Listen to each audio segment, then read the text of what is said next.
नमस्कार दोस्तों। आज हम आपके सामने लेकर आए हैं भारत के प्राचीन इतिहास की एक मैराथन वीडियो, जिसमें आपको भारत के प्राचीन इतिहास के सभी प्रश्न देखने को मिल जाएंगे। यह सभी प्रश्न आपकी परीक्षा में पहले भी पूछे गए हैं और बार बार इसी तरह के प्रश्न आपकी परीक्षा में पूछे जाते हैं।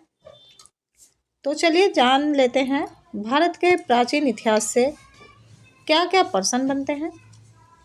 और वीडियो शुरू करने से पहले अगर आपने अभी तक हमारे चैनल को सब्सक्राइब नहीं किया है तो आप हमारे चैनल को सब्सक्राइब अवश्य करें।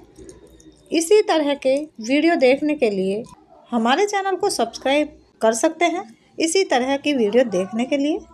तो चलिए शुरू कर लेते हैं आज का इम्पोर्टेंट वीडियो। आज का पहला क्वेश्चन हो जाता है, सिंधु या हड़प्पा सभ्यता। हड़प्पा सभ्यता का सर्वप्रथम मान्यता प्राप्त काल है, तो मान्यता प्राप्त काल है 2500 ईसा पूर्व से 1750 ईसा पूर्व। सिंधु घाटी की सभ्यता में घोड़े के अवशेष कहाँ मिले, तो घोड़े के अवशेष मिले थे सुरकोटदा में। सिंधु घाटी स्थल कालीबंगान किस प्रदेश में है, तो कालीबंगान हो जाएगा राजस्थान में। किस पदार्थ का उपयोग हड़प्पा काल की मुद्राओं के निर्माण में मुख्य रूप से किया गया था, तो ये में किया गया था सेलखड़ी का। हड़प्पा सभ्यता किस युग की थी, हड़प्पा सभ्यता थी काशी युग की। सिंधु घाटी सभ्यता के लोगों का मुख्य व्यवसाय क्या था, तो मुख्य व्यवसाय था व्यापार। हड़प्पा सभ्यता के निवासी थे, तो हड़प्पा सभ्यता के निवासी थे शहरी। सिंधु सभ्यता के घर किससे बनाए जाते थे, तो सिंधु सभ्यता के घर बनाए जाते थे ईंटों से। हड़प्पा वासी किस वस्तु के उत्पादन में सर्वप्रथम थे, तो हड़प्पा वासी सर्वप्रथम थे कपास के उत्पादन में। हड़प्पा सभ्यता का सर्वप्रथम खोजकर्ता कौन था, तो हड़प्पा सभ्यता का सर्वप्रथम खोजकर्ता था दयाराम साहनी। सिंधु सभ्यता का पतन नगर बंदरगाह कौन सा था, तो पतन नगर बंदरगाह था लोथल। पैमानों की खोज ने यह सिद्ध कर दिया कि सिंधु घाटी के लोग माप और तोल से परिचित थे। यह खोज कहाँ पर हुई, तो ये खोज हुई थी लोथल में। मोहनजोदड़ो को किस एक अन्य नाम से भी जाना जाता है, तो ये जाना जाता है मृतकों के टीले के नाम से भी। हड़प्पा सभ्यता का प्रचलित नाम है, तो हड़प्पा सभ्यता का प्रचलित नाम है सिंधु घाटी की सभ्यता। कपास का उत्पादन सर्वप्रथम सिंधु क्षेत्र में हुआ, जिसे ग्रीक या यूनानियों के लोगों ने किस नाम से पुकारा, तो ये पुकारा था सिंडन के नाम से। सिंधु घाटी सभ्यता जानी जाती है, तो सिंधु घाटी सभ्यता जानी जाती है अपने नगर नियोजन के लिए। भारत में खोजा गया सबसे पहला पुराना शहर था, तो सबसे पहले पुराना शहर था हड़प्पा। भारत में चांदी की उपलब्धता के प्राचीनतम साक्ष्य मिलते हैं, तो ये मिलते हैं हड़प्पा संस्कृति से। हड़प्पा में एक उन्नत जल प्रबंध प्रणाली का पता चलता है, तो ये पता चलता है धोलावीरा में। हड़प्पा सभ्यता की खोज किस वर्ष हुई थी, हड़प्पा सभ्यता की खोज हुई थी 1921 ईस्वी में। हड़प्पा के मिट्टी के बर्तनों पर सामान्यतः किस रंग का उपयोग हुआ था, तो ये हुआ था लाल रंग का उपयोग। सिंधु घाटी सभ्यता की विकसित अवस्था में किस स्थल से घरों में कुओं के अवशेष मिले हैं, तो ये मिले हैं मोहनजोदड़ो से। सिंधु घाटी सभ्यता को खोज निकालने में जिन दो भारतीयों का नाम जुड़ा है वे हैं दयाराम साहनी एवं रखालदास बनर्जी। रंगपुर जहां हड़प्पा की समकालीन सभ्यता थी, तो वह थी सौराष्ट्र में। हड़प्पा एवं मोहनजोदड़ो की पुरातात्विक खुदाई के प्रभारी थे, तो ये प्रभारी थे सर जॉन मार्शल। किस पशु की आकृति जो मोहर पर मिलती है, जिससे ज्ञात होता है कि सिंधु घाटी एवं मेसोपोटामिया की सभ्यताओं के मध्य व्यापारिक संबंध थे, तो ये मिलती है बैल की आकृति। हड़प्पा के लोगों की सामाजिक पद्धति कैसी थी, तो ये सामाजिक पद्धति थी उचित समाजवादी। हड़प्पा सभ्यता के अंतर्गत हल से जोते गए खेतों का साक्ष्य कहाँ से मिला है, तो ये मिला है कालीबंगा से। सदैव सभ्यता की ईंटों का अलंकरण किस स्थान से मिला है, तो ये मिला है कालीबंगान से। मोहनजोदड़ो कहाँ स्थित है? तो मोहनजोदड़ो स्थित है सिंध में। सिंधु सभ्यता में वृहत स्नानागार पाया जाता है, तो ये पाया जाता है मोहनजोदड़ो में। हड़प्पा कालीन स्थलों में अभी तक किस धातु की प्राप्ति नहीं हुई है? तो ये प्राप्ति नहीं हुई लोहे की।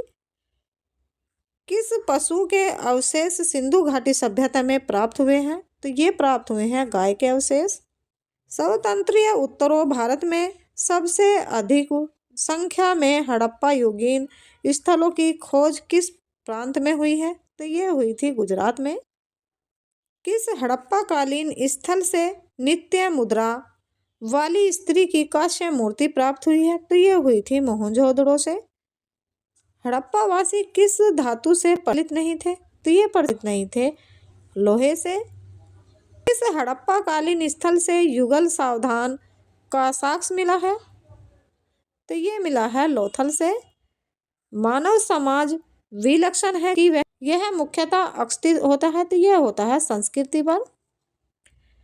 सिंधु सभ्यता संबंधित है, तो सिंधु सभ्यता संबंधित है आदि ऐतिहासिक युग से।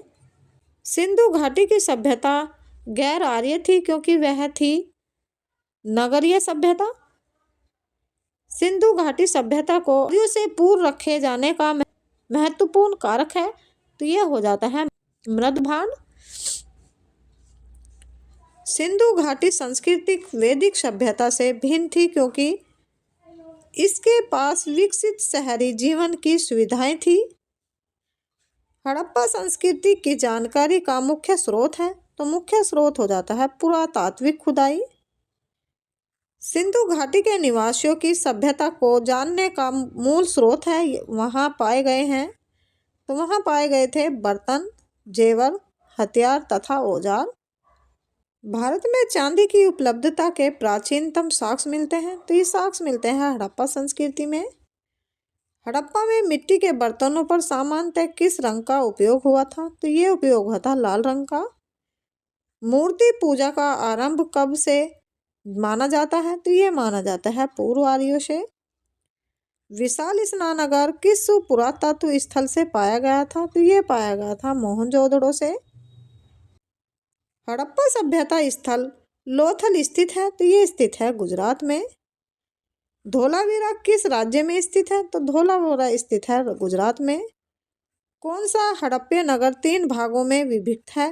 तो ये हो जाता है धोलावीरा। आइए देखते हैं वैदिक सभ्यता। पूर्ण वैदिक या ऋग्वैदिक संस्कृति का काल किसे माना जाता है? तो ये माना जाता है 1500 ईसा पूर्व से 1000 ईसा पूर्व को।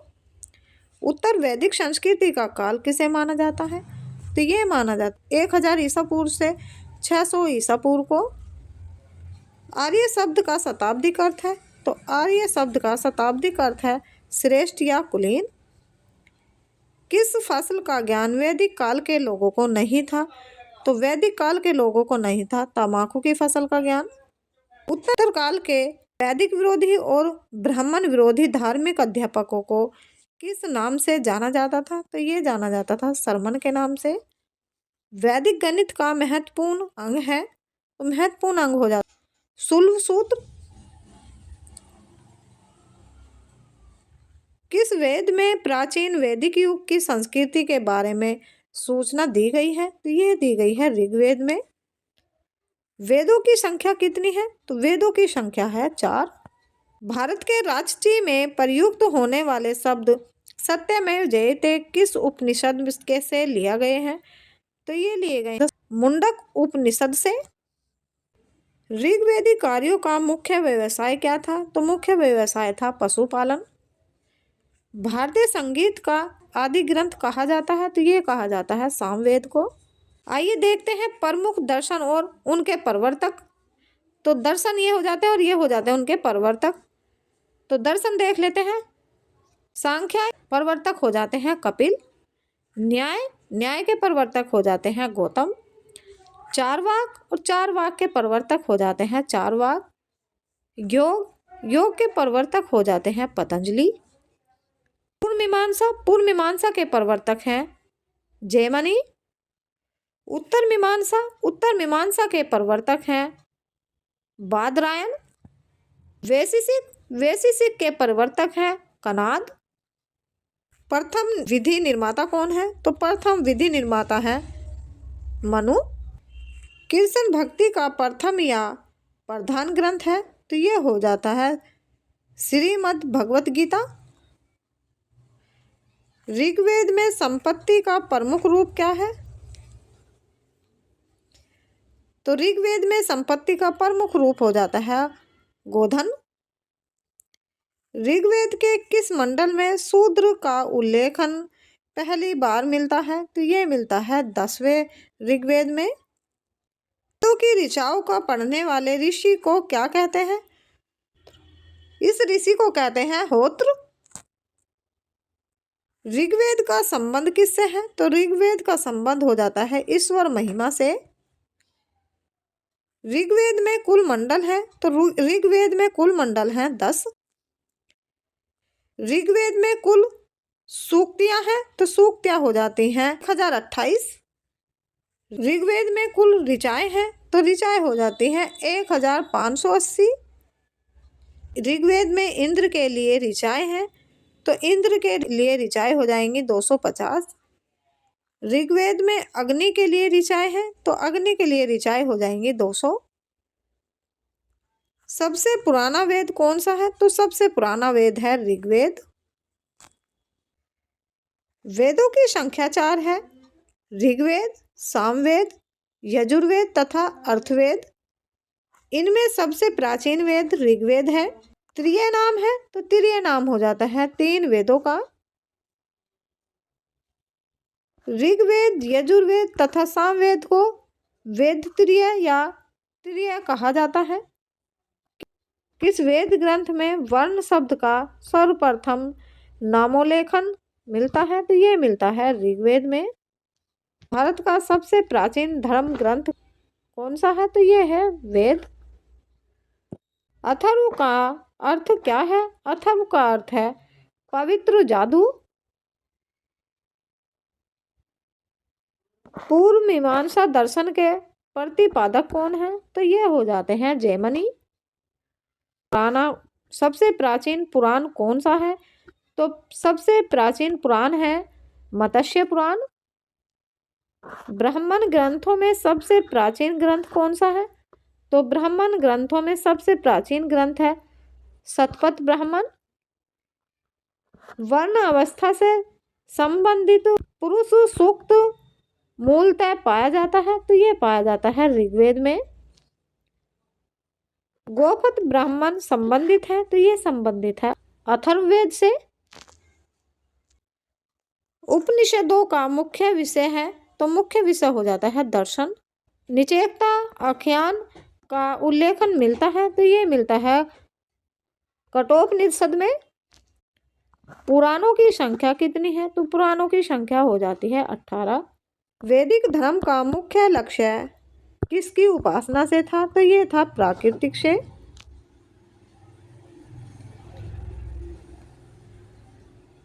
किस देवता के लिए ऋग्वेद में पुरंदर शब्द का प्रयोग हुआ है? तो ये हुआ है इंद्र देवता के लिए। शूल सूत्र किस विषय से संबंधित पुस्तक है? तो ये संबंधित है जयमती से। अस्तोमा सदगम्य कहाँ से लिया गया है? तो ये लिया गया है ऋग्वेद से। आर्य भारत में बाहर से आए और सर्वप्रथम बस गए थे तो ये बस गए थे पंजाब में। ऋग्वेद का कौन सा मंडल पूर्णतः सोम को समर्पित है? तो ये सोम को समर्पित है 9वां मंडल। प्रसिद्ध 10 राजाओं का युद्ध दशाराज युद्ध किस नदी के तट पर लड़ा गया? तो ये लड़ा गया था परूषणी नदी पर। धर्मशास्त्रों में भू स्वराज की दर क्या है? तो ये हो जाती है 1% 6। 800 ईसा पूर्व से 600 ईसा पूर्व का काल किस युग से जुड़ा है? तो ये जुड़ा है ब्राह्मण युग से। आरंभिक वैदिक साहित्य में सर्वाधिक वर्णित नदी है तो ये नदी हो जाती है सिंधु नदी। उपनिषद काल के राजा अशुपति कहाँ के शासक थे? तो ये शासक थे के। अध्यात्म ज्ञान के विषय में निचेकता और यम का संवाद किस उपनिषद में प्राप्त होता है? तो ये प्राप्त होता है कठोप उपनिषद में। वैदिक नदी कुंभा काबुल का स्थान कहाँ निर्धारित होना चाहिए? तो ये निर्धारित होना चाहिए अफगानिस्तान में। कपिल मुनि द्वारा प्रतिपादित दार्शनिक प्रणाली है, तो ये प्रणाली है सांख्य दर्शन। भारत के किस स्थल की खुदाई से लोहे धातु के प्रचलन के प्राचीनतम प्रमाण मिले हैं? तो ये मिले थे अतरंजी खेड़ा में। किस काल में अछूत की अवधारणा स्पष्ट रूप से उदित हुई? तो ये हुई थी धर्मशास्त्र के काल में। गायत्री मंत्र देवी सावित्री को संबोधित किस पुस्तक में मिलता है? तो ये मिलता है ऋग्वेद में। न्याय दर्शन को प्रचारित किया था, तो ये क्या था? गौतम ने। प्राचीन भारत शिक्षक से जाने जाते थे, तो ये जाने जाते थे स्वर्ण आभूषण। योग दर्शन के प्रतिपादक हैं, तो योग दर्शन के प्रतिपादक हैं पतंजलि। उपनिषद पुस्तक है, तो उपनिषद पुस्तक है दर्शन पर। पूर्व वैदिक आर्यों का धर्म मुख्यतः था, तो ये हो जाता है प्राकृतिक पूजा और यज्ञ। चरक साहित्य नामक पुस्तक किस विषय से संबंधित है? तो ये संबंधित है चिकित्सा से। यज्ञ संबंधी विधि विधानों का पता चलता है, तो ये पता चलता है यजुर्वेद में। वैदिक युगीन सभा क्या थी? तो वैदिक युगीन सभा थी मंत्री परिषद। वैदिक युग में प्रचलित लोकप्रिय शासन प्रणाली थी, तो शासन प्रणाली हो जाती है गणतंत्र की। सबसे प्राचीन वेद कौन सा है? तो सबसे प्राचीन वेद है ऋग्वेद। कौन भारतीय दर्शन की आरंभिक विचारधारा है? तो ये विचारधारा हो जाती है सांख्य की। सांख्य योग न्याय विशेषिक मीमांसा एवं वेदांत इन 6 विभिन्न भारतीय दर्शनों की स्पष्ट रूप से अभिव्यक्ति हुई है, तो ये हुई है वैदिक युग में। वह दस्तकारी कौन सी है जो आर्यों द्वारा व्यापार में नहीं लाई गई थी? तो ये नहीं लाई गई थी लोहारगिरी। प्राचीनतम व्याकरण अष्टाध्यायी के रचनाकार हैं, तो अष्टाध्यायी के रचनाकार हो जाते हैं पाणिनि। कौन सी स्मृति प्राचीनतम है? तो ये प्राचीनतम है मनुस्मृति। आदि काव्य की संज्ञा किसे दी जाती है? तो ये दी जाती है रामायण को। प्राचीनतम पुराण है, तो प्राचीनतम पुराण हो जाती है मत्स्य पुराण। ऋग्वेद में सबसे पवित्र नदी किसे माना जाता है? तो सबसे पवित्र नदी माना जाता है सरस्वती को। वैदिक समाज की आधारभूत इकाई है, तो आधारभूत इकाई हो जाती है काल कुटुंब की। ऋग्वैदिक युग की प्राचीनतम संस्था कौन सी थी? तो ये संस्था हो जाती है विदथ।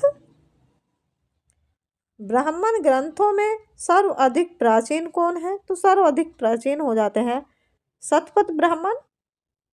बौद्ध अवस्था प्रचलन में कब आई? तो ये आई थी उत्तर वैदिक काल में। मनुस्मृति मुख्यतः संबंधित है, तो ये संबंधित हो जाती है समाज व्यवस्था से। गायत्री मंत्र की रचना किसने की? तो गायत्री मंत्र की रचना की थी विश्वामित्र ने। अवस्था और ऋग्वेद में समानता है। अवस्था किस क्षेत्र से संबंधित है? तो ये संबंधित हो जाता है ईरान से। किसका संकलन ऋग्वेद पर आधारित है? तो ये आधारित है सामवेद का। किस वेद में जादुई माया और विकरण का वर्णन है? तो विकरण का वर्णन है अथर्ववेद में। और ये शब्द इंगित करता है, तो ये करता है नर जाति समूह को। प्राचीनतम विवाह संस्कार का वर्णन करने वाला विवाह सूक्त किस में पाया जाता है? तो ये पाया जाता है ऋग्वेद में। ऋग्वेद में अघन्य वध योग नहीं शब्द का प्रयोग किसके लिए किया गया था? तो ये किया गया था गाय के लिए। ऋग्वेद में किन नदियों का उल्लेखन अफगानिस्तान के बाद आर्यों के संबंध का सूचक है? तो ये हो जाता है कुंभा कर्म। आर्यों के आर्किटिक होम सिद्धांत का पक्ष किसने लिया था? तो ये लिया था बीजी तिलक ने। अथर्व का अर्थ है पवित्र जादू। कौन सा वेद अशांत गद्य रूप में भी रचित है? तो ये रचित है यजुर्वेद में। उत्तर वैदिक काल में किस देवता को सर्वोच्च स्थान प्राप्त था? तो ये प्राप्त था प्रजापति को। संस्कारों की कुल संख्या कितनी है? तो संस्कारों की संख्या हो जाती है 16। कर्म का सिद्धांत संबंधित है, तो ये संबंधित हो जाता है मीमांसा से। आइए देखते हैं बौद्ध धर्म व जैन धर्म। गौतम बुद्ध का जन्म कब हुआ? गौतम बुद्ध का जन्म हुआ 563 ईसा पूर्व। गौतम बुद्ध का जन्म स्थल था लुम्बिनी। वह आध्यात्म बौद्ध साहित्य जो बुद्ध के विभिन्न जन्मों की कथाओं के विषय में है क्या है? तो वह है जातक। त्रिपिटक धर्म ग्रंथ है बौद्धों का। बुद्ध ने किस स्थान पर महापरिनिर्वाण मृत्यु प्राप्त की थी? तो यह की थी कुशीनगर में। भारत में सबसे प्राचीन विहार है, तो यह है नालंदा। बुद्ध की मृत्यु के बाद प्रथम बौद्ध संगीत की अध्यक्षता किसने की? तो ये की थी महाकाश्यप ने। नागार्जुन कौन थे? नागार्जुन थे बौद्ध दार्शनिक। किस नगर में प्रथम बौद्ध संगीत सभा आयोजित की गई थी? तो ये की गई थी राजगृह में। अष्टांगिक मार्ग की संकल्पना अंग है, तो ये हो जाता है धर्म चक्र परिवर्तन सूत्र के विषय वस्तु का। मिलिंद अपनोह राजा मिलिंद और किस बौद्ध भिक्षु के मध्य संवाद के रूप में है? तो ये है नागसेन के रूप में। महायान बौद्ध में बोधिसत्व अवलोकितेश्वर को और किस अन्य नाम से जानते हैं? तो ये जानते हैं पद्मपाणि के नाम से।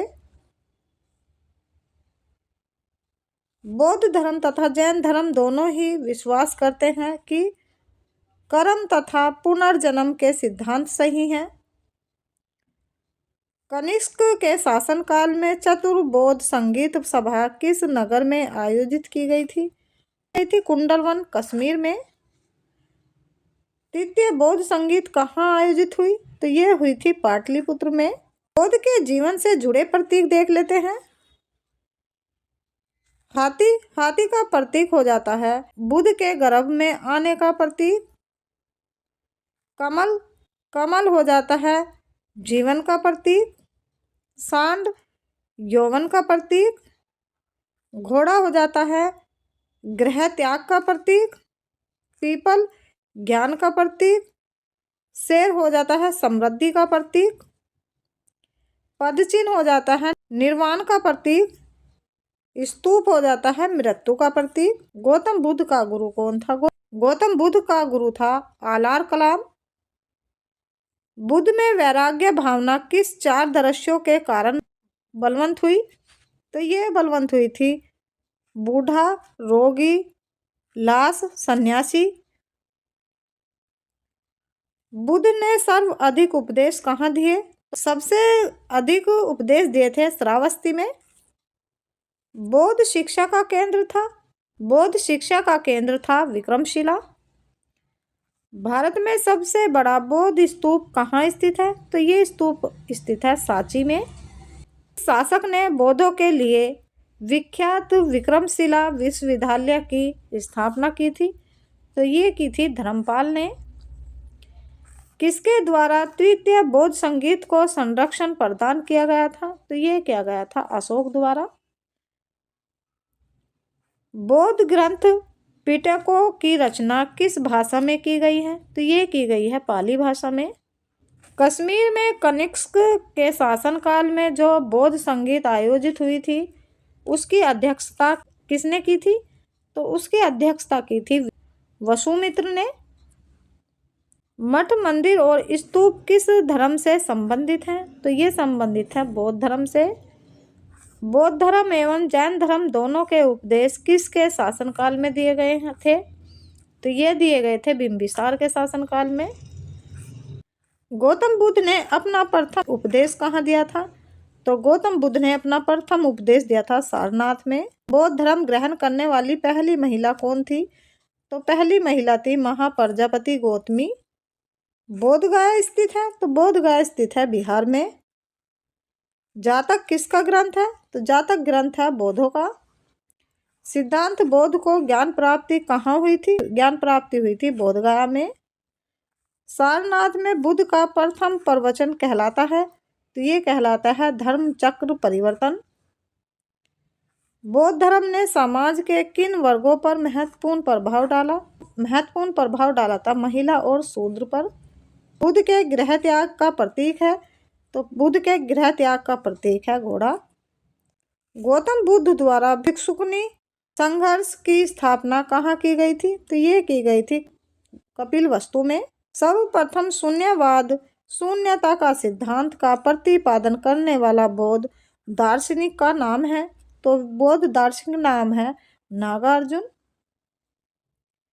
किस शासक के शासनकाल में नेपाल में बौद्ध धर्म का गमन हुआ था? तो यह गया था अशोक के शासनकाल में।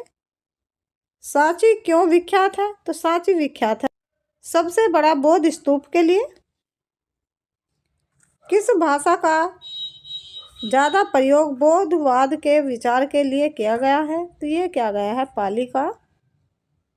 महावीर स्वामी का जन्म कहाँ हुआ था? तो महावीर स्वामी का जन्म हुआ था कुंडग्राम में। किसे एशिया की रोशनी कहा जाता है? तो एशिया की रोशनी कहा जाता है गौतम बुद्ध को। बुद्ध के जीवन की किस घटना को महाभीष्म कर्म के रूप से जाना जाता है? तो ये जाना जाता है उसका गृह त्याग। गौतम बुद्ध की माँ किस वंश से संबंधित थी? तो ये संबंधित थी कोलीय वंश से। किस राजा के एक अभिलेखन से सूचना मिलती है कि शाक्य मुनि बुद्ध का जन्म लुबनी में हुआ था? तो ये हुआ था अशोक का। मौर्य वंशीय शासक अशोक के रुम्नीदेही अभिलेखन से सूचना मिलती है कि शाक्य मुनि बुद्ध का जन्म लुबनी में हुआ था। इस अभिलेखन में लुबनी को बुद्ध का जन्म स्थल होने के कारण इससे कर छूट प्रदान करने की घोषणा का भी उल्लेखन है। महात्मा बुद्ध ने अपना पहला धर्म चक्र परिवर्तन किस स्थान पर दिया था? तो ये दिया था सारनाथ में। गौतम बुद्ध ने ज्ञान प्राप्ति के बाद सबसे पहला सारनाथ वाराणसी के निकट 5 ब्राह्मण सन्यासियों को पहला उपदेश दिया। इसे प्रथम उपदेश को धर्म चक्र परिवर्तन कहा जाता है। बुद्ध ने सर्वाधिक उपदेश दिए थे, तो बुद्ध ने सबसे अधिक उपदेश दिए थे श्रावस्ती में। महावीर का जन्म किस क्षेत्रीय गोत्र में हुआ था? तो ये हुआ था जांत्रिका में। महावीर की माता कौन थी? महावीर की माता थी तिरसला। महावीर का मूल नाम था वर्धमान। महावीर की मृत्यु कहाँ हुई थी? महावीर की मृत्यु हुई थी पावापुरी में। जैनियों के पहले तीर्थीकार कौन थे? तो जैनियों के पहले तीर्थीकार थे ऋषभदेव। जैन परंपरा के अनुसार जैन धर्म में कुल कितने तीर्थकार हुए? तो ये हुए थे 24। जैन परंपरा के अनुसार महावीर कौन से तीर्थकार थे? तो ये थे 24वें। जैन दर्शन के अनुसार सृष्टि की रचना एवं पालन पोषण सार्वभौमिक साहित्य से हुआ था। जैन समुदाय में प्रथम विभाजन के श्वेतांबर संप्रदाय के संस्थापक थे, तो ये संस्थापक थे स्थूलभद्र। जैन तीर्थकर पार्श्वनाथ द्वारा प्रतिपादित 4 महाव्रतों में महावीर स्वामी ने 5वें महाव्रत के रूप में क्या यह छोड़ा था? ब्रह्मचार्य। भगवान महावीर का प्रथम शिष्य कौन था? तो भगवान महावीर का प्रथम शिष्य था जमाली। त्रिरत्न सिद्धांत, समायक धारणा, समायक चरित्र, समायक ज्ञान जिस धर्म की महिला है वह है जैन धर्म की। दिलवाड़ा के जैन मंदिर का निर्माण किसने करवाया था?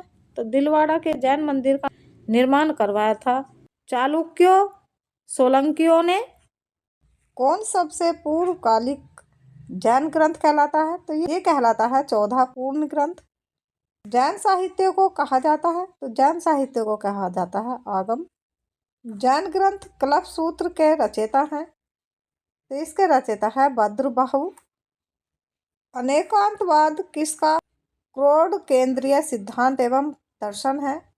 तो ये है जैन मत का। महाधार्मिक घटना महामत्स्य अभिषेक किसके संबंधित है और किसके लिए की जाती है? तो ये की जाती है बाहुबली के लिए। प्रथम जैन महासभा का आयोजन कहाँ हुआ? तो ये हुआ था पाटलिपुत्र में। द्वितीय जैन महासभा का आयोजन कहाँ हुआ? तो द्वितीय जैन महासभा का आयोजन हुआ बलवी में। जैन साहित्य का संकलन किस भाषा व लिपि में है? तो ये है प्राकृत व मगधी में। कौन बुद्ध के जीवन काल में संघ प्रमुख होना चाहता था? तो ये होना चाहता था देवदंत। हेलियोडोरस का बेस नगर अभिलेखन सर्दभित है? तो ये हो जाती है केवल वासुदेव से। आजीविक संप्रदाय के संस्थापक कौन थे? तो इसके संस्थापक थे मकली गोशाल। देख लेते हैं जनपद काल। पाली ग्रंथों में गांव के मुखिया को क्या कहा गया है? तो पाली ग्रंथों में गांव के मुखिया को कहा गया है भोजक, प्रतिग्राम भोजक। उज्जैन का प्राचीन नाम था? उज्जैन का प्राचीन नाम था अवंतिका। नंद वंश का संस्थापक कौन था? नंद वंश का संस्थापक था महापद्म नंद। प्राचीन भारत में पहला विदेशी आक्रमण किन के द्वारा किया गया? तो ये किया गया था ईरानियों द्वारा। सिकंदर ने भारत पर कब आक्रमण किया? तो सिकंदर ने भारत पर आक्रमण किया था 326 ईसा पूर्व। हर्यंक वंश के किस शासक को कुनिक कहा जाता था? तो ये कहा जाता था अजातशत्रु को। किस शासक ने गंगा एवं सोन नदी के संगम पर पाटलिपुत्र नामक नगर की स्थापना की? तो ये की थी उदयन ने। 323 ईसा पूर्व में सिकंदर महान की मृत्यु हुई थी? तो ये हुई थी बेबीलोन में। सिकंदर महान एवं पोरसपुर की सेनाओं ने किस नदी के आमने सामने वाले तटों पर पड़ाव डाला हुआ था? तो ये डाला था झेलम नदी के तट पर।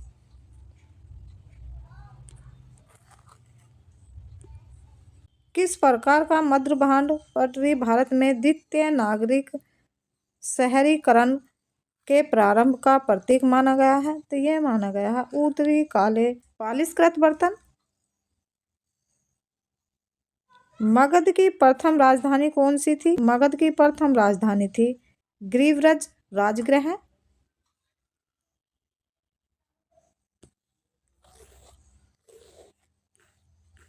किस शासक द्वारा सर्वप्रथम पाटलिपुत्र का राजधानी के रूप में चयन किया गया? तो ये किया गया था उदयन द्वारा। 16 महाजनपदों की सूची उपलब्ध है अंगुत्तर निकाय में। मगध का कौन सा राजा सिकंदर महान का समकालीन था? तो ये था घनानंद।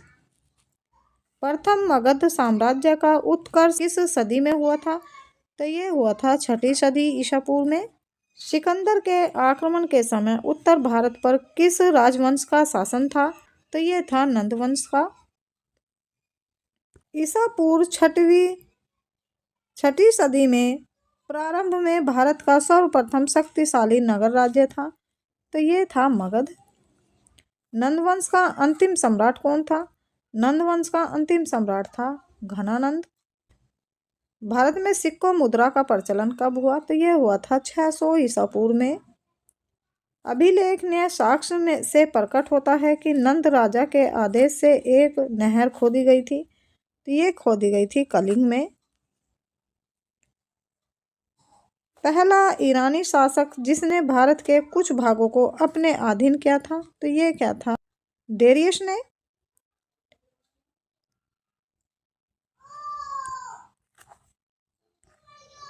मगध के किस प्रारंभिक शासक ने राज्यारोहण के लिए अपने पिता की हत्या की एवं इसी कारण वंश अपने पुत्र द्वारा मारा गया। तो ये मारा गया था अजातशत्रु।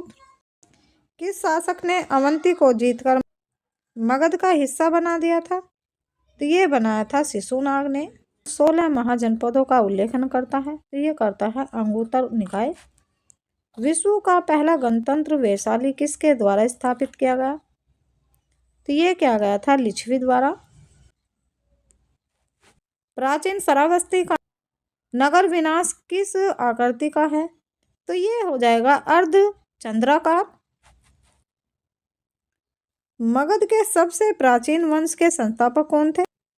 सबसे प्राचीन संस्थापक थे बृहद्रथ। काली ग्रंथों में गांव के मुखिया को क्या कहा गया है? तो गांव के मुखिया को कहा गया है भोजक। गृहपति का क्या अर्थ है? तो गृहपति का अर्थ है धनी व्यक्ति।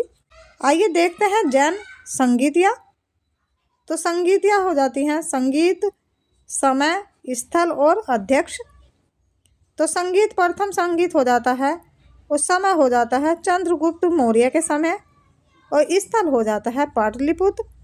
इसके अध्यक्ष हो जाते हैं स्थूलभद्र। द्वितीय संगीत हो जाता है 512 ईसा में, और स्थल हो जाता है वल्लभी में, और इसके अध्यक्ष हो जाते हैं देवरधि क्षमा शर्मन।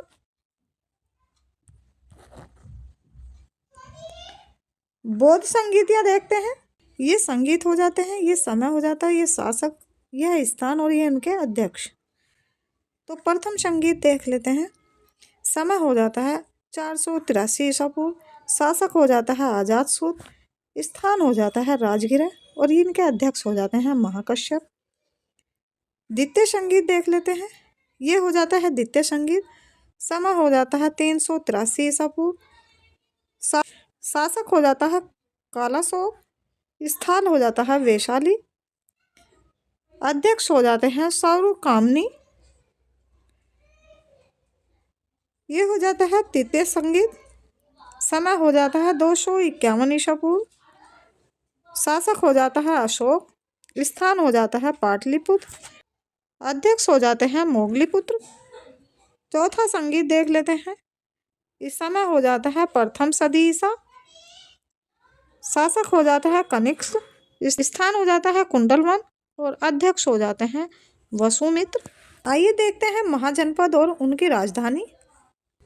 भगवत संप्रदाय के विकास में किसका योगदान अत्यधिक था? तो यह था हिंदी यूनानी का। वासुदेव कृष्ण की पूजा सर्वप्रथम किसने प्रारंभ की? तो ये की थी संतों ने। प्राचीनतम विश्वविद्यालय कौन सा था? तो ये विश्वविद्यालय था नालंदा। देख लेते हैं जनपद काल। पाली ग्रंथों में गांव के मुखिया को क्या कहा गया है? तो पाली ग्रंथों में गांव के मुखिया को कहा गया है भोजक, प्रतिग्राम भोजक। उज्जैन का प्राचीन नाम था? उज्जैन का प्राचीन नाम था अवंतिका। नंद वंश का संस्थापक कौन था? नंद वंश का संस्थापक था महापद्मनंद। प्राचीन भारत में पहला विदेशी आक्रमण किन के द्वारा किया गया? तो ये किया गया था ईरानियों द्वारा। सिकंदर ने भारत पर कब आक्रमण किया? तो सिकंदर ने भारत पर आक्रमण किया था 326 ईसा पूर्व। हर्यंक वंश के किस शासक को कुनिक कहा जाता था? तो ये कहा जाता था अजातशत्रु को। किस शासक ने गंगा एवं सोन नदी के संगम पर पाटलिपुत्र नामक नगर की स्थापना की? तो ये की थी उदयन ने। 323 ईसा पूर्व में सिकंदर महान की मृत्यु हुई थी, तो ये हुई थी बेबीलोन में। सिकंदर महान एवं पोरसपुर की सेनाओं ने किस नदी के आमने सामने वाले तटों पर पड़ा डाला हुआ था? तो ये डाला था झेलम नदी के तट पर। किस प्रकार का मध्य भांड पटरी भारत में द्वितीय नागरिक शहरीकरण के प्रारंभ का प्रतीक माना गया है? तो ये माना गया है उत्तरी काले पालिशकृत बर्तन। मगध की प्रथम राजधानी कौन सी थी? तो मगध की प्रथम राजधानी थी गिरिव्रज राजगृह। इस शासक द्वारा सर्वप्रथम पाटलिपुत्र का राजधानी के रूप में चयन किया गया? तो ये किया गया था उदयन द्वारा। 16 महाजनपदों की सूची उपलब्ध है, तो ये उपलब्ध है अंगुत्तर निकाय में। मगध का कौन सा राजा सिकंदर महान का समकालीन था? तो ये था घनानंद। प्रथम मगध साम्राज्य का उत्कर्ष किस सदी में हुआ था? तो ये हुआ था 6ठी सदी ईसा पूर्व में। सिकंदर के आक्रमण के समय उत्तर भारत पर किस राजवंश का शासन था? तो ये था नंद वंश का। ईसा पूर्व 6ठी सदी में प्रारंभ में भारत का सर्वप्रथम शक्तिशाली नगर राज्य था, तो ये था मगध। नंदवंश का अंतिम सम्राट कौन था? नंदवंश का अंतिम सम्राट था घनानंद। भारत में सिक्कों मुद्रा का प्रचलन कब हुआ? तो यह हुआ था 600 ईसा पूर्व में। अभिलेखनीय साक्ष्य से प्रकट होता है कि नंद राजा के आदेश से एक नहर खोदी गई थी, तो ये खोदी गई थी कलिंग में। पहला ईरानी शासक जिसने भारत के कुछ भागों को अपने अधीन किया था, तो ये क्या था? डेरियस ने। मगध के किस प्रारंभिक शासक ने राज्यारोहण के लिए अपने पिता की हत्या की? इसी कारण वंश अपने पुत्र द्वारा मारा गया, तो ये मारा गया था अजातशत्रु। किस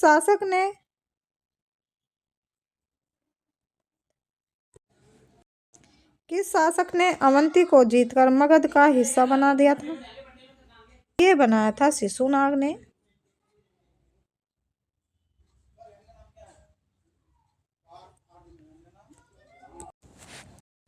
16 महाजनपदों का उल्लेखन करता है, तो ये करता है अंगुत्तर निकाय। विश्व का पहला गणतंत्र वैशाली किसके द्वारा स्थापित किया गया? तो ये किया गया था लिच्छवी द्वारा।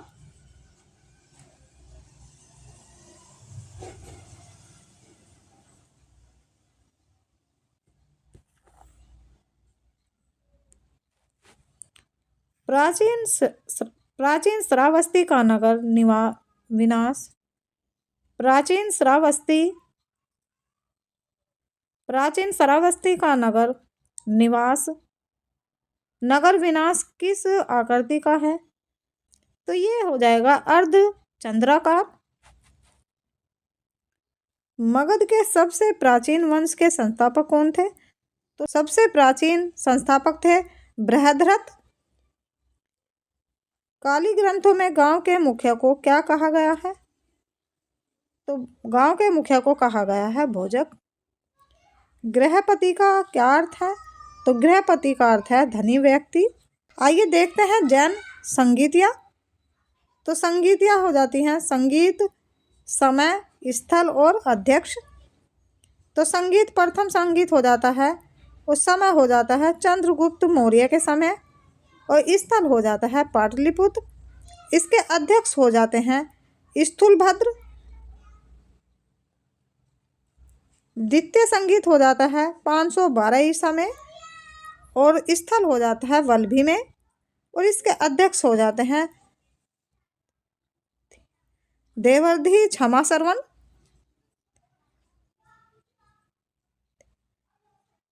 देवरधि क्षमा सरवन।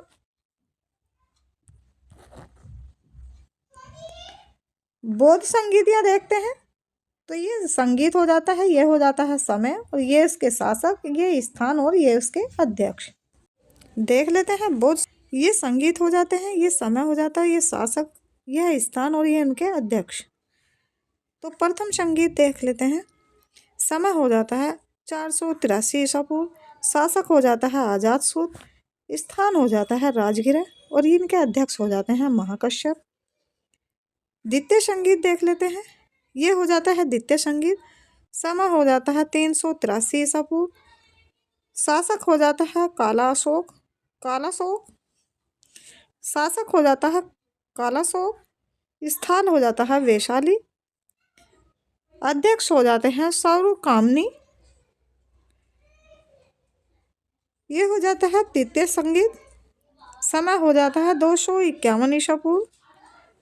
शासक हो जाता है अशोक, स्थान हो जाता है पाटलिपुत्र, अध्यक्ष हो जाते हैं मोगलीपुत्र।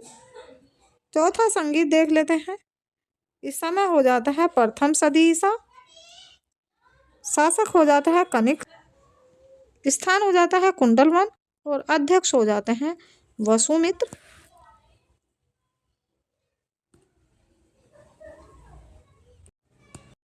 आइए देखते हैं महाजनपद और उनकी राजधानी। आइए देखते हैं महाजनपद की राजधानी। तो ये महाजनपद हो जाते हैं और ये हो जाती है उनकी राजधानी। मगध की राजधानी हो जाता है राजगृह या राजगीर। अंग की राजधानी हो जाती है चंपा आधुनिक भागलपुर। काशी की राजधानी हो जाती है वाराणसी या बनारस। वज्जी की राजधानी हो जाती है वैशाली वधे मिथिला। कोसाल की राजधानी हो जाती है श्रावस्ती। कुरु की राजधानी हो जाती है इंद्रप्रस्थ। चेदी की राजधानी हो जाती है शक्तिमती।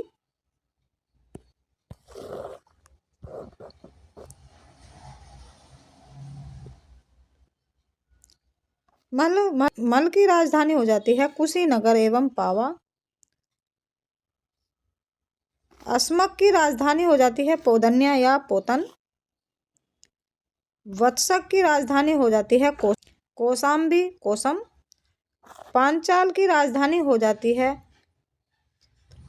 अहिछत्र एवं पिलिया। मत्स्य की राजधानी हो जाती है विराटनगर जयपुर। अवंती की राजधानी हो जाती है उज्जैनी या महिषमती। गांधार की राजधानी हो जाती है तक्षशिला एवं पुष्पवती। सूरसेन की राजधानी हो जाती है मथुरा। कंबोज की राजधानी हो जाती है जयपुर। देख लेते हैं मौर्य काल 322 ईसा पूर्व से 185 ईसा पूर्व। मौर्य समाज की स्थापना किसने की? तो मौर्य समाज की स्थापना की थी चंद्रगुप्त मौर्य ने। मौर्य साम्राज्य में प्रचलित मुद्रा का नाम क्या था? तो मुद्रा का नाम था पन। अशोक का उत्तराधिकारी कौन था? अशोक का उत्तराधिकारी था कुणाल। मुद्रा राक्षस का लेखक कौन था? मुद्रा राक्षस का लेखक था विशाखदत्त। वह व्यक्ति कौन है जिसका नाम देवान पियादसी भी था? तो देवान पियादसी भी नाम था मौर्य सम्राट अशोक का। कौटिल्य चाणक्य किसका प्रधानमंत्री था? तो कौटिल्य चाणक्य प्रधानमंत्री था चंद्रगुप्त मौर्य का।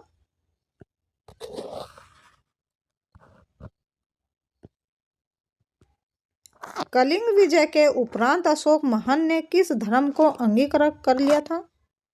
तो ये क्या था? बौद्ध धर्म को। चंद्रगुप्त ने शासन विस्तार में किसने मुख्य रूप से मदद की थी? तो ये की थी चाणक्य ने। साची किस कला व मूर्ति कला का निरूपण करता है? तो ये करता है बौद्ध धर्म का। सम्राट अशोक की वह पत्नी कौन थी जिसने उसको प्रभावित किया था? तो ये क्या था? कारुवाकी ने। अशोक ने अपने सभी अभिलेखों में एक रूपता से किस प्राकृत का प्रयोग किया है? तो ये क्या है? मागधी का। बिंदुसार ने विद्रोहियों को कुचलने के लिए अशोक को कहाँ भेजा था? तो ये भेजा था तक्षशिला। मेगास्थनीज ने भारतीय समाज को कितनी श्रेणियों में विभाजित किया? तो ये क्या था? 7 श्रेणियों में। कौटिल्य के अर्थशास्त्र में किस पहलू पर प्रकाश डाला गया है? तो ये डाला गया राजनीतिक नीतियां पर। सांची का स्तूप किसने बनवाया था? तो सांची का स्तूप बनवाया था अशोक ने। सांची के स्तूप का निर्माण अशोक ने करवाया था। स्थापत्य कला के दृष्टिकोण से सांची के स्तूप को सर्वश्रेष्ठ माना गया है। सांची मध्य प्रदेश के रायसेन जिले में स्थित है। पाटलिपुत्र को किस शासक ने सर्वप्रथम अपना राजधानी बनाया? तो ये बनाया था चंद्रगुप्त मौर्य ने। पाटलिपुत्र ने स्थित चंद्रगुप्त का महल मुख्यतः बनवाया था? तो ये बनवाया था लकड़ी का। बाबर गया जिला की गुफा को किसके अक्षय गृह के रूप में किया गया? तो ये क्या था अजीविकों ने। किस अभिलेख से यह साबित होता है कि चंद्रगुप्त का प्रभाव भारत तक फैला हुआ था? तो ये फैला था रुदमन का चूनागढ़ अभिलेख। केवल वह स्तंभ जिसमें अशोक ने स्वयं को मगध का सम्राट बताया, तो ये बताया था भाभुर स्तंभ में। अर्थशास्त्र का लेख समकालीन था, तो ये समकालीन था चंद्रगुप्त का। नंदवंश के पश्चाताप मगध पर किस राजवंश ने शासक किया? तो ये क्या था? मौर्य ने। मौर्य काल में शिक्षा का सर्वाधिक प्रसिद्ध केंद्र था, तो ये सबसे अधिक प्रसिद्ध केंद्र था तक्षशिला। मैगस्थनीज की पुस्तक का नाम क्या है? तो इसका नाम हो जाता है इंडिका। जिसके ग्रंथ में चंद्रगुप्त मौर्य का विशिष्ट रूप से वर्णन हुआ है वह है ग्रंथ हो जाता है विशाखदत्त। वह स्रोत जिसमें पाटलिपुत्र के प्रशासन का वर्णन उपलब्ध है वह है इंडिका। अशोक के शिलालेखों में प्रयुक्त भाषा है, तो ये प्रयुक्त भाषा है प्राकृत भाषा। प्रथम भारतीय साम्राज्य किसके द्वारा स्थापित किया गया? तो ये किया गया था चंद्रगुप्त मौर्य द्वारा। चाणक्य अपने बचपन में किस नाम से जाने जाते थे? तो चाणक्य जाने जाते थे विष्णुगुप्त के नाम से। राज्य के सप्तांग सिद्धांत के अनुसार राज्य का 7वां अंग कौन सा था? तो 7वां अंग था मित्र। किसके शासनकाल में डैमिकस भारत आया था? तो ये आया था बिंदुसार के शासनकाल में। इस प्राचीन नगर के अवशेष कुमारहार स्थल से प्राप्त हुए हैं, तो ये हुए थे पाटलिपुत्र के। कुलिंदी बाग प्राचीन स्थान था, तो ये था पाटलिपुत्र का। किसके सहिष्णुता, उदारता और करुणा के त्रिविधि आधार पर राजधर्म की स्थापना की? तो ये की थी अशोक ने। अशोक ने बौद्ध होते हुए भी हिंदू धर्म में आस्था नहीं छोड़ी, इसका प्रमाण है? तो इसका प्रमाण है देवनाम प्रिय की उपाधि। अशोक के शिलालेखों को पढ़ने वाला प्रथम अंग्रेज कौन था? तो प्रथम अंग्रेज था जेम्स प्रिंसेप। सर्वप्रथम अशोक के शिलालेखों को पढ़ने का श्रेय अंग्रेज विद्वान जेम्स प्रिंसेप को है। उन्होंने 1837 ईस्वी में अशोक के लेखों ब्राह्मी लिपि का उदाचन किया। केवल वह स्तंभ जिसमें अशोक ने स्वयं को मगध का सम्राट बताया, तो यह सम्राट बताया था भाभुर स्तंभ में। मौर्य काल में शिक्षा का सर्वाधिक प्रसिद्ध केंद्र था, तो सर्वाधिक प्रसिद्ध केंद्र था तक्षशिला। अंतिम मौर्य सम्राट था, तो अंतिम मौर्य सम्राट था बृहदर्थ। उत्तराखंड में अशोक का एक शिलालेख स्थित है, तो यह हो जाता है कालसी में। सांची का स्तूप किसने बनवाया था? तो सांची का स्तूप बनवाया था अशोक ने। प्राचीन भारत का वह प्रसिद्ध शासक जिसने अपने जीवन के अंतिम दिनों में जैन धर्म को अपनाया था अंतिम दिनों में चंद्रगुप्त मौर्य ने। कलिंग युद्ध की विजय तथा क्षत्रियों का वर्णन अशोक के किस शिलालेख में है? तो ये शिलालेख हो जाता है शिलालेख 13 में। प्रसिद्ध यूनानी राजदूत मेगास्थनीज भारत में किस के दरबार में आए थे? तो ये आए थे चंद्रगुप्त मौर्य के दरबार में। चंद्रगुप्त मौर्य ने सेल्यूकस को कब पराजित किया? तो ये पराजित किया था 305 ईसा पूर्व में। भारतीय लिखने की कला नहीं जानते थे, यह किसके? ये उक्ति हो जाती है मेगास्थनीज की। मौर्य काल में गुप्तचरों को क्या कहा गया था? तो मौर्य काल में चंद्रगुप्त को कहा गया था गुड पुरुष। अशोक का समकालीन तुर्मे कहाँ का राजा था? तो ये था मिस्र का राजा। इस ग्रंथ में शूद्रों के लिए आर्य शब्द का प्रयोग हुआ है, तो ये हुआ है अर्थशास्त्र में। कौटिल्य द्वारा रचित अर्थशास्त्र कितने अधिकारों में विभाजित है? तो ये 15 अधिकारों में। अशोक ने 261 ईसा पूर्व में कलिंग को जीतने के बाद क्या किया? बाहरी रक्तपात देखकर युद्ध की नीति को सदा के लिए त्याग दिया। अशोक ने जो शिलालेख संगम राज्य के बारे में हमें बताते हैं उनमें शामिल हो जाता है दूसरा एवं 13वां। अशोक ने श्रीलंका में बौद्ध धर्म का प्रचार हेतु किसे भेजा? तो ये भेजा था महेंद्र और संघमित्रा को। अशोक के मनसहरा शाबाशगढ़ी से प्राप्त बृहत शिलालेखों में किस भाषा, तो ये क्या गया है खरोष्टी भाषा का। श्रीनगर की स्थापना किस मौर्य शासक ने की? तो ये की थी अशोक ने। किस अभिलेख में चंद्रगुप्त मौर्य और अशोक दोनों का उल्लेख ने किया गया है? तो ये क्या गया महाक्षत्रप रुद्रदमन का चूनागढ़ अभिलेख में।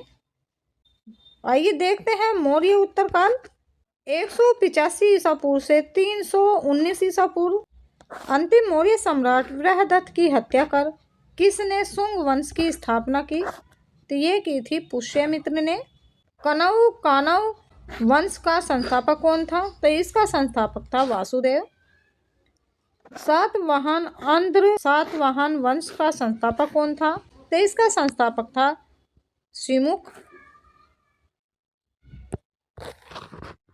प्राचीन भारत का महान व्याकरण पतंजलि किसका समकालीन था? तो ये समकालीन था पुष्यमित्र शुंग का। सर्वप्रथम भारत में विशुद्ध संस्कृत भाषा में लंबा अभिलेख किस राजा द्वारा जारी किया गया? तो ये किया गया था शक राजा रुद्रदमन द्वारा। सातवाहनों ने आरंभिक दिनों में अपना शासन कहाँ शुरू किया? तो ये क्या था महाराष्ट्र में। किस शासक ने सर्वप्रथम स्वर्ण मुद्राएं जारी की? तो ये की थी कड़फिश द्वितीय ने। किस वंश के शासकों ने क्षत्रप प्रणाली का प्रयोग किया? तो ये क्या था शाकों ने। कुषाण काल में सबसे अधिक विकास किस क्षेत्र में हुआ था? तो ये हुआ था वास्तुकला में। भारत में प्रथम बार सैनिक शासन किसके द्वारा व्यवहार में लाया गया? तो ये लाया गया था ग्रीकों द्वारा। ईसा पूर्व दूसरी सदी के प्रारंभ में उत्तरी अफगानिस्तान में स्थापित भारत यूनानी राज्य था। तो ये था बैक्टीरिया। सर्वप्रथम रोम के साथ किन लोगों का व्यापार प्रारंभ हुआ? तो ये हुआ था तमिलों एवं चारों का।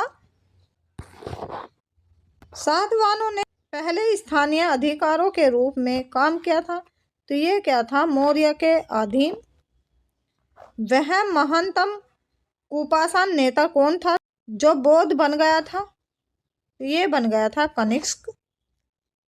कुपाषाण काल के दौरान मूर्ति कला की गांधार शैली किसका मिश्रण है? तो ये हो जाता है भारत ग्रीक यूनानी शैली।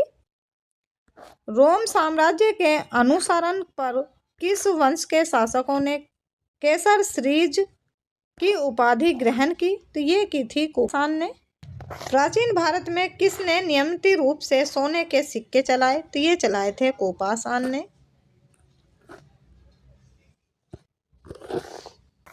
मौर्य के बाद दक्षिण भारत में सबसे प्रभावशाली राज्य था? तो सबसे प्रभावशाली राज्य था सातवाहन।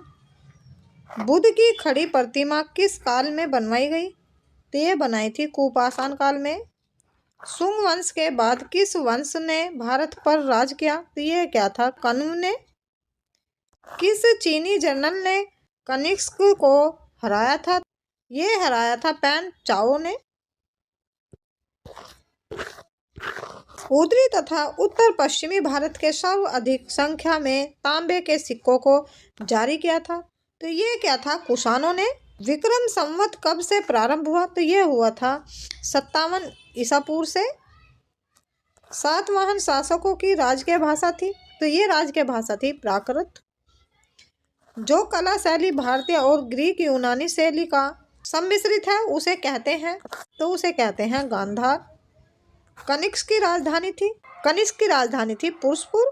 पुरुषपुर किसका दूसरा नाम है? तो ये दूसरा नाम हो जाता है पेशावर का।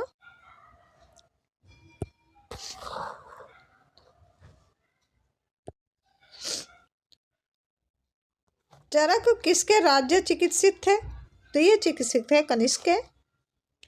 तक्षशिला के प्रसिद्ध स्थल होने का कारण था, तो ये प्रसिद्ध कारण था गांधार कला। भारत में सर्वप्रथम स्वर्ण मुद्राएं किसने चलाई, तो ये चलाई थी इंडो बैक्ट्रियन ने। किस संग्रहालय में कुपाषाण कालीन मूर्तियों का संग्रह अधिक मात्रा में है, तो ये हो जाता है मथुरा संग्रहालय में। किस वंश के शासकों ने ब्राह्मणों एवं बौद्ध भिक्षुकों को करमुक्त भूमि या गांव भूमि अनुदान देने की प्रथा आरंभ की, तो ये की थी सातवाहन ने।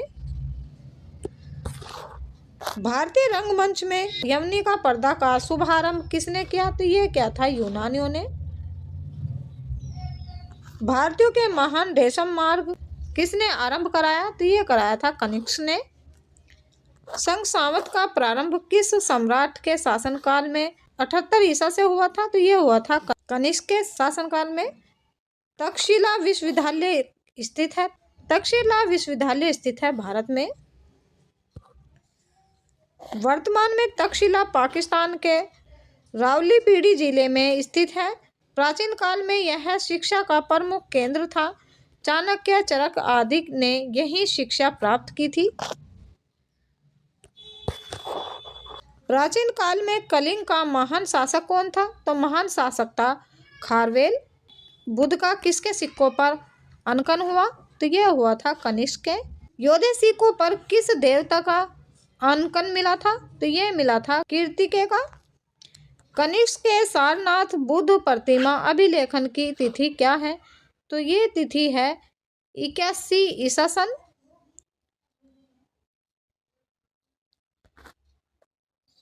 अश्वघोष किसका समकालीन था, अश्वघोष समकालीन थे कनिष्क का। बाल विवाह की प्रथा प्रारंभ हुई, तो बाल विवाह की प्रथा प्रारंभ हुई थी कुषाण काल में। जो कला शैली भारतीय और यूनानी ग्रीक प्राकृतिक का सम्मिश्रण है उसे कहते हैं गांधार शैली। सातवाहन की राजधानी अवस्थित थी, तो ये थी अमरावती में। आंध्र सातवाहन राजाओं की सबसे लंबी सूची किस पुराण में मिलती है, तो ये मिलती है मत्स्य पुराण में। पूर्वी रोम शासक जस्टिनियन का सर्वाधिक महत्वपूर्ण योगदान किस क्षेत्र में था, तो यह था विधि के क्षेत्र में। देखते हैं संगम काल। संगम युग में उर्वरक युग किसके लिए विख्यात था, तो ये विख्यात था कपास के व्यापार का महत्वपूर्ण केंद्र। लोलकापियम ग्रंथ संबंधित है, तो ये संबंधित है व्याकरण और काव्य से। धार्मिक कविताओं का संकलन कुरल किस भाषा में है, तो ये है तमिल भाषा में। किस संगम युगीन राज्य के संरक्षण में 3 संगमों का आयोजन किया गया, तो ये क्या गया था पांड्य। लाल चेयर के नाम से प्रसिद्ध वह चेयर शासक कौन था जिसने अपनी पनतनी के मंदिर का निर्माण करवाया था, तो ये निर्माण करवाया था सेन गुटवन ने। तमिल भाषा के शिल्पाधिक्रम और मणिमेखलई नामक गौरव ग्रंथ किससे संबंधित है, तो ये संबंधित है हिंदू धर्म से।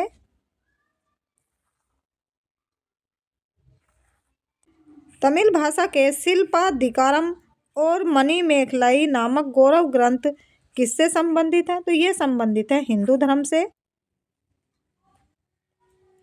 कौन संगम युगीन व्याकरण रचना सर्वाधिक महत्वपूर्ण रचना मानी गई है, तो ये मानी गई है टोलकापियम।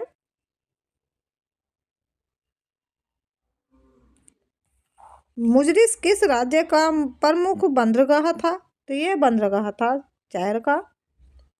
प्राचीनतम तमिल देवता मुरुगन किस वैदिक देवता के सदृश है, ये सदृश है स्कंद के। समकालीन साहित्य में कौन को एवं मनन किसके लिए प्रयुक्त होते थे, तो ये होते थे राजा के लिए। तमिल काव्य का इलाइड कहा जाता है, तो ये कहा जाता है शिल्पाधिकारम को। चैर वंश का शासन किस क्षेत्र पर था, तो ये था केरल पर। चैर वंश का प्रसिद्ध शासक कौन था, तो ये शासक था सेन गुटवन।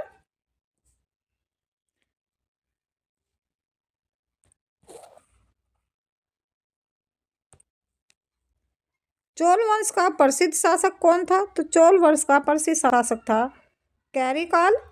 चोल काल में सूती वस्त्र उद्योग का प्रमुख केंद्र था, तो प्रमुख केंद्र था उरेयू।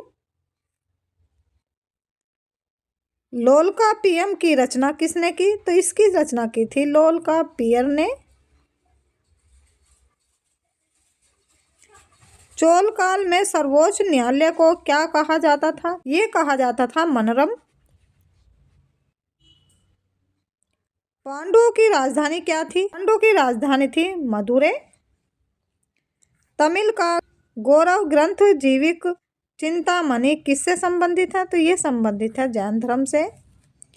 संगम किससे संबंधित है? संगम संबंधित है विद्वानों से।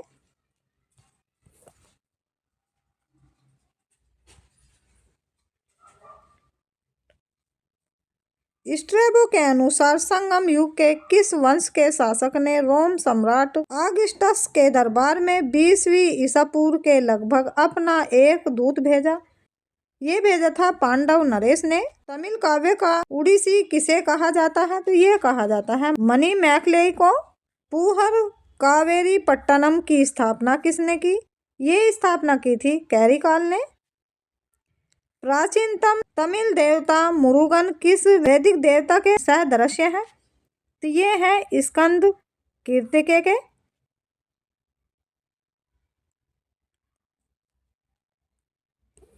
तो संगमों का आयोजन देख लेते हैं। ये संगम हो जाते हैं, ये स्थान, और ये हो जाते हैं उनके अध्यक्षता। प्रथम संगम स्थान हो जाता है मुर्देई, और अध्यक्षता हो जाते हैं अंगित्यार अगस्त ऋषि।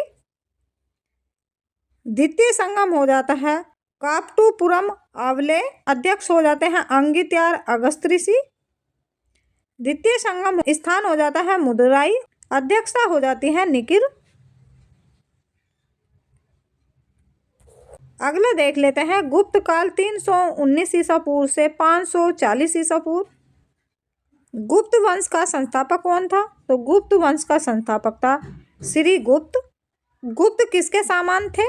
तो ये सामान थे कुषाणों के। गुप्त किसके सामान थे? तो ये सामान थे कुषाणों के।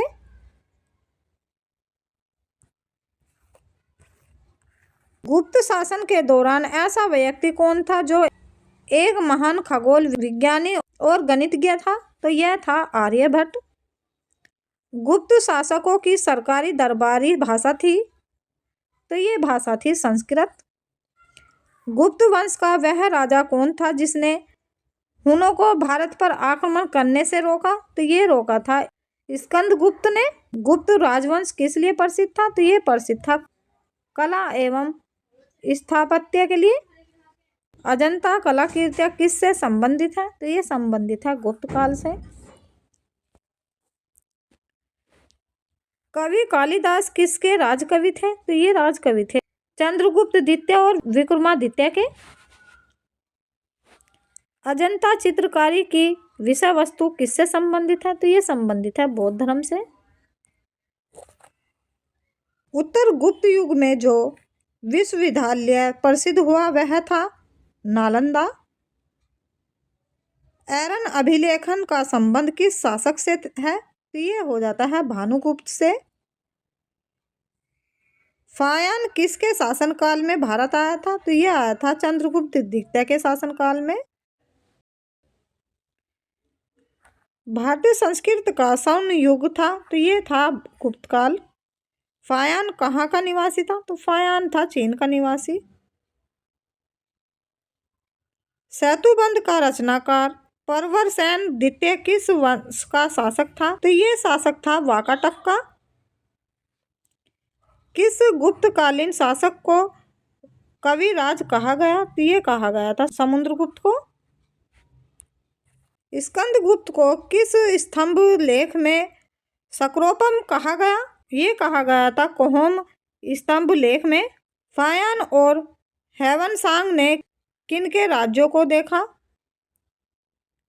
ये देखा था चंद्रगुप्त, विक्रमादित्य एवं हर्षवर्धन क्रम से। धनवंतरी थे, तो धनवंतरी थे चंद्रगुप्त विक्रमादित्य के राज दरबार के नवरत्न में से एक। जो कि प्रसिद्ध चिकित्सक थे। गुप्तकालीन शासन प्रणाली किस प्रकार की थी? तो ये थी राजतंत्रात्मक के। गुप्त स्थापत्य कला का सर्वोत्कृष्ट मंदिर कौन है? तो ये मंदिर है देवगढ़ का 10वां अवतार मंदिर। अजंता की गुफाओं में किन गुफाओं का निर्माण गुप्त काल में हुआ? तो ये हुआ था 16, 17 एवं 19 का। अमरकोश के लेख अमर सिंह किस शासक के दरबार से जुड़े थे? तो ये जुड़े थे चंद्रगुप्त द्वितीय के दरबार से। गुप्त संवत 319 320 को प्रारंभ करने का श्रेय किसे दिया जाता है? तो ये दिया जाता है चंद्रगुप्त प्रथम को। चंद्रगुप्त प्रथम ने गुप्त संवत का प्रारंभ किस उपलक्ष्य में किया? तो ये क्या था? अपने राज्य आरोहण के स्मारक के रूप में।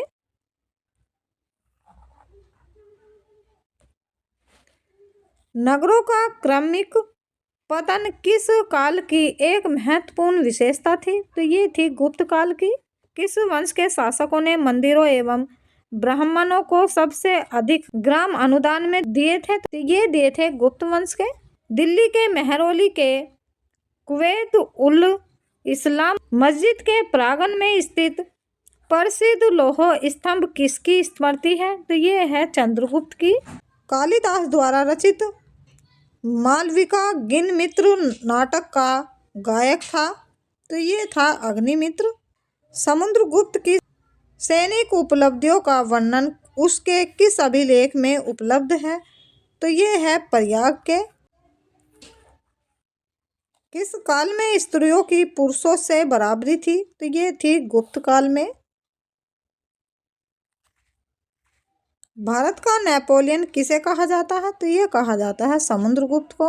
इतिहासकार विंसेंट स्मिथ ने अपने पुस्तक अर्ली हिस्ट्री ऑफ इंडिया में समुद्रगुप्त की वीरता एवं विजयों पर मुग्ध होकर उसे भारतीय नेपोलियन की संज्ञा दी। तक्षशिला विश्वविद्यालय स्थित था? तो तक्षशिला विश्वविद्यालय स्थित है भारत में। वर्तमान में तक्षशिला पाकिस्तान में स्थित है। प्राचीन काल में यह शिक्षा का मुख्य केंद्र था। चाणक्य, चरक आदि ने यहीं शिक्षा प्राप्त की थी।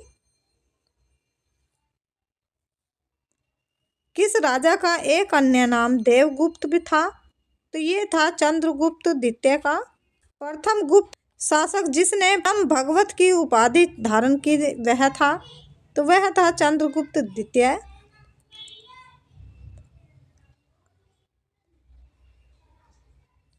प्रयाग प्रशासित किसके सैन्य अभियान के बारे में जानकारी देती है? तो ये देती है समुद्रगुप्त के बारे में। गुप्त सम्राट जिसने हुनों को पराजित किया था? तो ये था स्कंदगुप्त। शक विजेता किसे जाना जाता है? तो ये जाना जाता है चंद्रगुप्त द्वितीय को। रजत सिक्के जारी करने वाला प्रथम गुप्त शासक था? तो ये था चंद्रगुप्त द्वितीय। नगरों का क्रमिक पतन किस काल की एक महत्वपूर्ण विशेषता थी? तो ये थी गुप्त काल की। किस गुप्त शासक ने सर्वप्रथम सिक्के जारी किए? तो ये किए थे चंद्रगुप्त प्रथम ने। कौन सा राजवंश हुनों के आक्रमण से अत्यंत विचलित हुआ? तो ये हुआ था गुप्त वंश। अजंता गुफाओं के सीखी जैसी गुफाएं मध्य प्रदेश में कहाँ है? तो ये है बागधारा में। गुप्त वंश ने किस अवधि में शासन किया? तो ये क्या था? 319 से 500 ईसा पूर्व। बाल विवाह की प्रथा आरंभ हुई? तो ये हुई थी गुप्त काल में। यूरोपीय भाषा में अनुवादित प्रथम भारतीय ग्रंथ कौन सा है? तो ये है कुमार संभवम।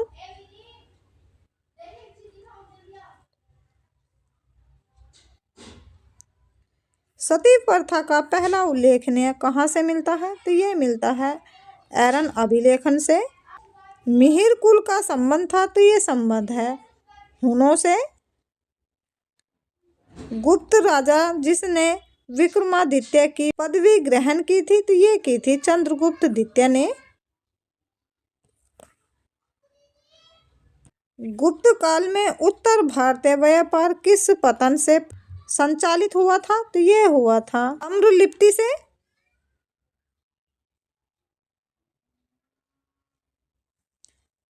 गुप्त शासकों द्वारा जारी किए गए चांदी के सिक्के कहलाते थे? तो ये क्या थे? रूपक। किस गुप्त शासक को नालंदा विश्वविद्यालय का संस्थापक माना जाता है? तो ये माना जाता है कुमार गुप्त प्रथम को। पुंडरवर्धन भुक्त प्रांत अवस्थित थी? तो ये थी उत्तर बंगाल में। वह प्रथम भारतीय विद्वान कौन था जिसने गणित को एक पृथक विषय के रूप में स्थापित किया था? तो ये था आर्यभट्ट।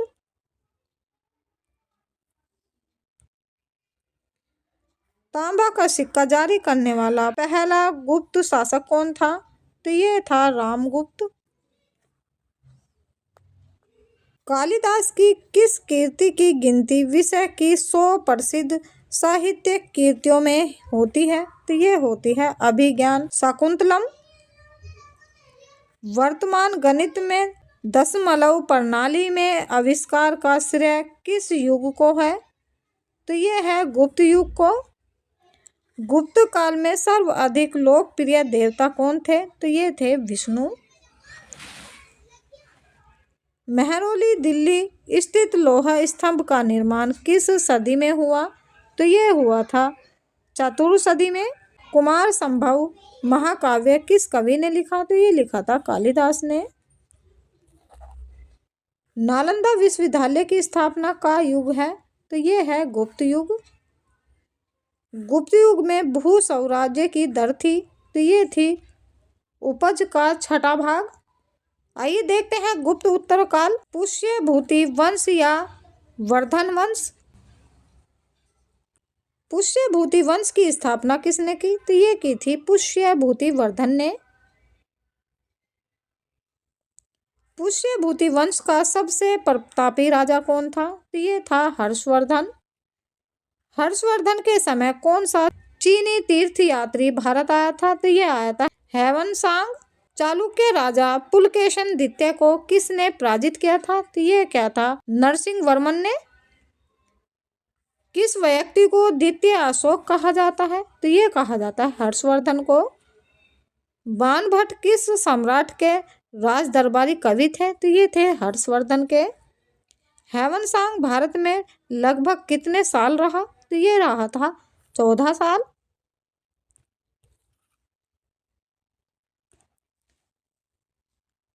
कुंभ मेला को प्रारंभ करने का श्रेय किसे दिया जाता है? तो ये दिया जाता है हर्षवर्धन को। नर्मदा नदी पर सम्राट हर्ष के दक्षिणवर्ती अग्रगमन को रोका? तो ये रोका था पुलकेशिन द्वितीय ने।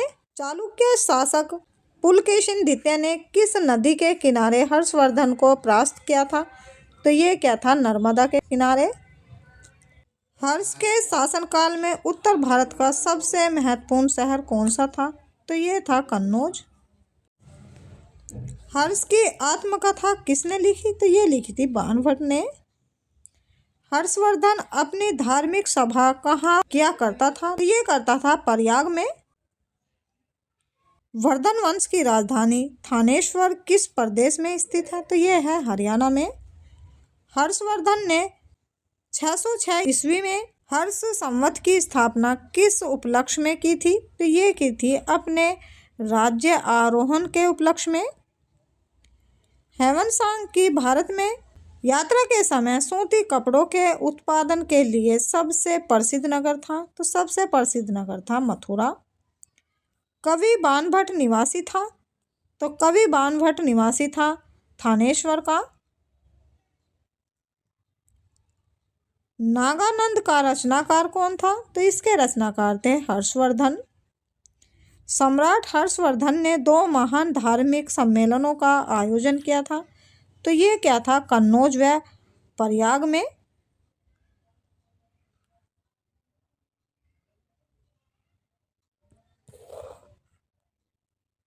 नागानंद रत्नावली एवं प्रियदर्शिका नाटकों के नाटककार थे, तो ये थे हर्षवर्धन। गुर्जरों को किस शासक ने पराजित किया था, तो ये क्या था, हर्षवर्धन ने। आज भी भारत में ह्वेन सांग को याद करने का मुख्य कारण है, तो ये है शियू की रचना। ह्वेन सांग ने किसे शिलादित्य कहा, तो ये कहा था हर्षवर्धन को। गुप्त वंश के ह्रास के पश्चात उत्तर भारत में बड़े भाग का पुनर्गठन किसने किया, तो ये क्या था, हर्षवर्धन ने। बंगाल का कौन सा शासक हर्ष का समकालीन था, तो ये था शशांक। वह अंतिम बौद्ध राजा कौन था जो संस्कृत का महान विद्वान और लेखक था, तो ये था हर्षवर्धन। हर्षचरित किसके द्वारा लिखी गई थी, तो ये लिखित गई थी बाणभट्ट के द्वारा। एक चालुक्य अभिलेख्य के तिथि अंकन में संवत का वर्ष 556 दिया हुआ है। इसका तुल्य वर्ष है, तो इसका तुल्य वर्ष है 634 ईस्वी। संघ संवत का प्रचलन कुपाषाण वंशीय शासक कनिष्क ने 78 ईस्वी में किया था। यदि संघ संवत में 556 अंकित हैं, तो यह ईस्वी सन में 556 प्लस 78 बराबर 634 ईस्वी होगा। हर्ष के समय की सूचनाएं किस पुस्तक में निहित है, तो ये है कलिहन में। तो ये है कलहन की। सम्राट हर्ष ने अपनी राजधानी थानेश्वर में कहाँ स्थानांतरित की, तो ये की थी कन्नौज में।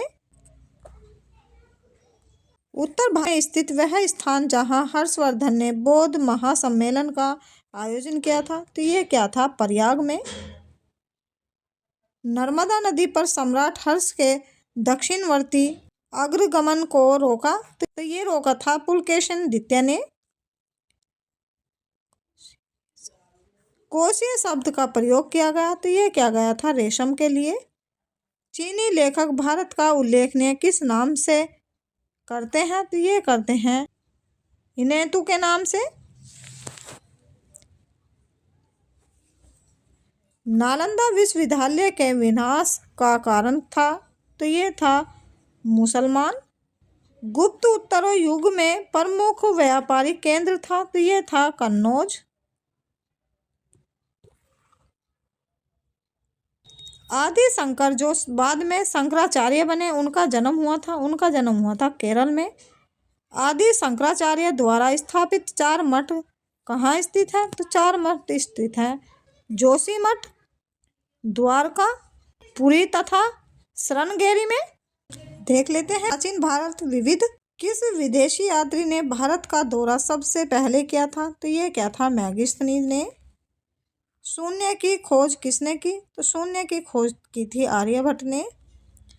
महापाषाण संस्कृति 1500 ईसा पूर्व से 1000 ईसा पूर्व हमें दक्षिण भारत के उन ऐतिहासिक युग से परिचित कराती है जब महापाषाण काल में उपयोग में लाए जाते थे। तो ये लाए जाते थे बड़े पत्थरों से घेरी गई समाधियां, कब्र। इस पुस्तक का 15 भारतीय और 40 विदेशी भाषाओं में अनुवाद किया जा चुका है। तो ये क्या है, पंचतंत्र का। न्यूमिस्मैटिक्स क्या है, तो ये हो जाता है सिक्कों व धातुओं का अध्ययन। हितोपदेश के लेखक हैं, तो इसके लेखक हैं नारायण पंडित। नाट्य शास्त्र की रचना किसने की, तो ये की थी भरत मुनि ने। इतिहास के पिता की पदवी सही अर्थों में किससे संबंधित है, ये संबंधित है हेरोडोटस से। प्राचीन नगर तक्षशिला किसके बीच स्थित था, तो ये स्थित था सिंधु व झेलम के बीच।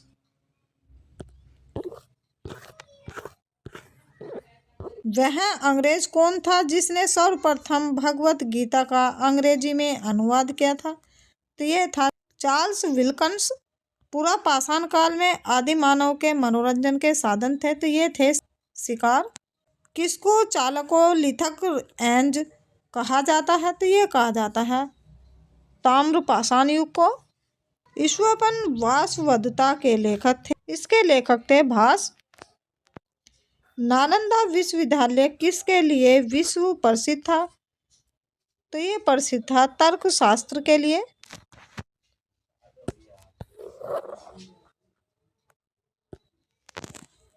उस स्रोत का नाम बतलाएं जो प्राचीन भारत के व्यापारिक मार्गों पर मौन है। तो ये है मलिन दफनोह। आधुनिक मानव के हाल का पूर्वज है। तो ये है क्रो मैग्नेन मनुष्य। ईसा की प्रारंभिक सदियों में भारत तथा रोम के बीच घनिष्ठ व्यापारिक संबंधों की सूचना किस पुरास्थल की खुदाई से प्राप्त होती है? तो ये होती है आरिक मेंडू से। आधुनिक देवगिरी लिपि का प्राचीनतम रूप है। ये है ब्राह्मी। मानव द्वारा सर्वप्रथम प्रयुक्त अनाज था। तो ये था चावल। काव्य शैली का प्राचीनतम नमूना किसके अभिलेख में मिलता है? तो ये मिलता है रुद्र दमन के अभिलेख में। कौन सा बंदरगाह पोर्टू के नाम से पेरिप्लस ऑफ द इरीथ्रियन सी लाल सागर का भ्रमण के अज्ञातनामा लेखक को ज्ञात था? तो ये था अरिके मेंडू। ताम्रपाषाण काल में महाराष्ट्र के लोग मृतकों के घर के फर्श के नीचे किस तरह रखकर दफनाते थे? तेल दफनाते थे उत्तर से दक्षिण की ओर। भीमबेटका किसके लिए प्रसिद्ध है? तो ये प्रसिद्ध है गुफाओं के शैल चित्र के लिए। प्राचीन भारत में कौन सी लिपि दाईं और बाईं ओर लिखी जाती है? तो ये लिखी जाती है खरोष्टी। मालती माधव के लेखक थे। तो मालती माधव के लेखक थे भावभूति। मुद्रा राक्षस नामक पुस्तक के लेखक कौन था? तो इसका लेखक था विशाखदत्त। किस वंश के राजाओं ने खजुराहो स्थित मंदिर का निर्माण करवाया था? तो ये करवाया था चंदेल वंश के राजाओं ने। आबू का जैन मंदिर किससे बना है? तो ये बना है संगमरमर से। एलिफेंटा की गुफाएं मुख्यतः किस धर्म के मातावल्बियों के उपयोग के लिए काटकर बनाई गई थी? तो ये बनाई गई थी शैव धर्म के लिए। एलिफेंटा के प्रसिद्ध शैल को काटकर बनाए गए मंदिरों का श्रेय दिया गया है। तो ये दिया जाता है राष्ट्रीय कूटों को। अजंता और अलोरा की गुफाएं किस नगर में स्थित है? तो ये स्थित है औरंगाबाद में। कोणार्क का सूर्य मंदिर किसने बनवाया था? तो ये बनवाया था नरसिंह देव वर्मन ने। किस मंदिर को काला पैगोडा के नाम से जाना जाता है? तो ये जाना जाता है कोणार्क का सूर्य मंदिर। तो चलिए दोस्तों, आज का वीडियो यहीं समाप्त करते हैं। कल फिर मिलेंगे एक नई वीडियो के साथ। तब तक के लिए नमस्कार, जय हिंद।